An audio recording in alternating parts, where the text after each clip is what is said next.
Assalamualaikum warahmatullahi wabarakatuh, teman-teman. Saya mau cerita tentang kejadian 2 hari yang lalu.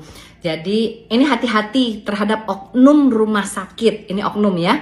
Saya bawa papa saya ke IGD itu hari Minggu. Hari Minggu kan semua dokter spesialis libur ya. Saya bawa papa saya ke IGD karena waktu malamnya, malam Minggu itu papa saya diare sampai puluhan kali malam itu. Nah, karena khawatir papa saya sudah usianya sudah 78 tahun, lansia, saya takut papa saya kenapa-kenapa karena dehidrasi, saya bawa ke IGD. Sampai di IGD rumah sakit itu, papa saya diperiksa, diperiksa tensi, diperiksa denyut nadi, dan kemudian dokter bilang ke kami, ini hasil pemeriksaan saya, Bapak belum termasuk indikasi dehidrasi, Bu. Jadi dirawat boleh, tidak dirawat boleh. Nah, saya jawab sebagai orang awam, tolong dikasih saran dok, baiknya bagaimana? Kalau dia bilang silakan pilihan keluarga karena kondisi bapak baik-baik saja, nanti kita kasih obat gitu ya. Akhirnya beliau bilang silakan dirembukan, nanti ketemui saya di ruang dokter gitu ya. Saya rembukan dengan adik, dengan ibu, dengan papa berempat. Saya rembukan, akhirnya papa bilang ya udah kita pulang aja, kita rawat jalan. Lalu adik saya ke ruang dokter mengatakan bahwa dok kita pulang. Nah, saya tidak tahu bahwa adik saya disuruh tanda tangan surat penolakan rawat inap. Nah, kemudian setelah sampai selesai di sana, adik saya ketemu ke tempat kita lagi di tempat tidur pasien di UGD. Adik saya bilang udah tinggal ke kasir. Oke, saya ke kasir. Saya masih berpikir, memang papa saya sebelumnya saya lupa informasikan, papa saya BPJS Kesehatan karena beliau pensiunan. Nah, itu rumah sakit yang menerima BPJS. Kemudian saya ke kasir, saya ke transaksi harus membayar 300 sekian, saya lupa angkanya. Ya udah, saya nggak mau banyak tanya, cuman saya bilang tidak berlaku BPJS-nya ya. Enggak Bu, karena tidak rawat inap dan ibu sudah tanda tangan surat penolakan rawat inap. Saya heran dong, saya bilang saya tidak ada tanda tangan surat rawat inap, tidak ada tanda tangan surat penolakan rawat inap.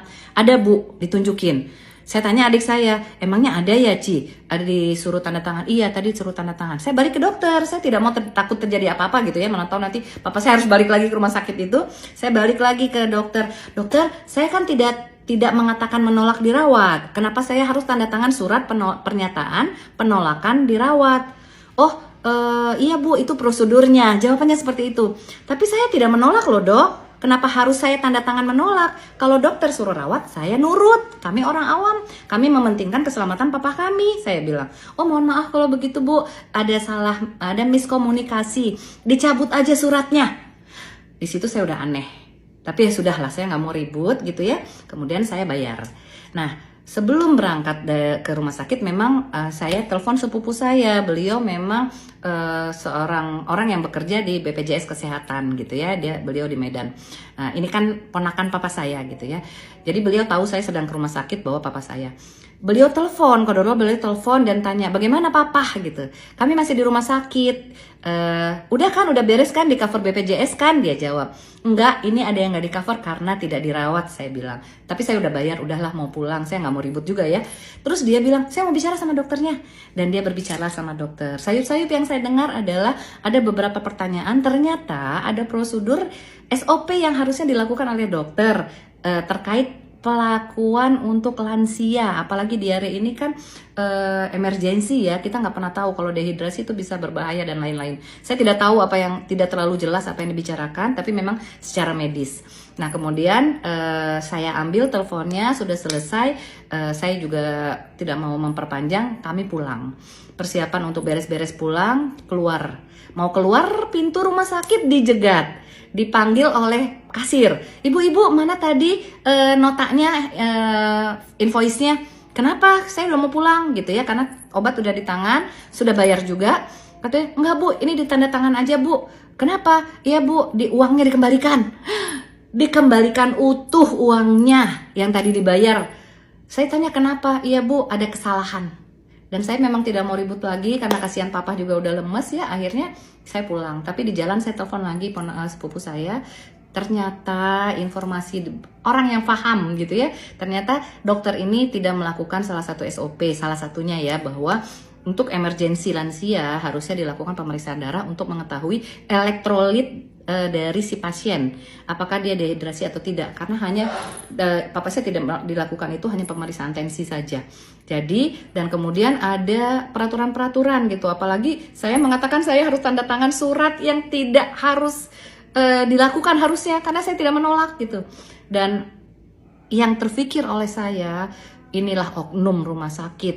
Kita sering mendengar di luar kejelekan-kejelekan BPJS. Kami baru pertama sekali memakai BPJS ini untuk papa saya, jadi sebelumnya nggak tahu. Dan setelah dapat informasi itu, saya kebayang orang-orang awam yang tidak paham, orang-orang susah yang nggak punya uang, yang dikerjain oleh pihak rumah sakit untuk kepentingan mereka. Padahal kita punya hak. Dan benar-benar yang terpikir sama saya, mudah-mudahan kisah kami ini menjadi manfaat buat yang lain untuk berhati-hati, untuk lebih mencari tahu, untuk lebih teliti bahwa apa hak kita sebagai pasien, apa hak kita sebagai seorang yang menjadi member dari BPJS kesehatan tersebut, sehingga kita mendapatkan hak kita. Mudah-mudahan bermanfaat teman-teman, tidak ada maksud untuk menjelekkan, tapi ini saya harap bisa menjadi mengambil pelajaran dari kejadian ini. Terima kasih. Assalamualaikum warahmatullahi wabarakatuh.